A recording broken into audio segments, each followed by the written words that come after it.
Ciao! Oggi andremo a sostituire l'hard disk di questo Samsung 350e con un SSD. L'operazione è semplicissima, però magari a qualcuno può servire. Dobbiamo semplicemente smontare questo pannello svitando questa vite. Poi scolleghiamo l'hard disk tirando verso di noi e poi sollevandolo. Dobbiamo svitare le viti laterali.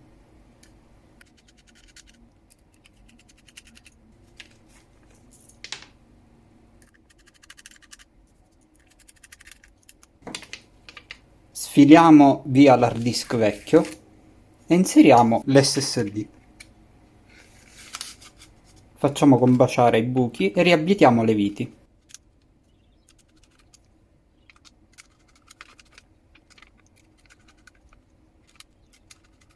Ricollochiamo l'SSD nella sua sede. Per farlo dobbiamo fare combaciare questa vite con questa fessura. Premiamo e poi spingiamo nel suo alloggiamento. Rimontiamo il pannello.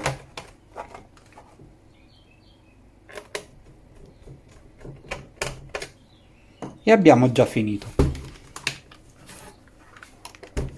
Adesso non ci resta che installare il nostro sistema operativo preferito e avremo un computer molto più scattante rispetto a prima. Ok, con questo abbiamo finito, grazie per aver visto il video e se ti è stato utile iscriviti al mio canale e ci vediamo alla prossima. Ciao!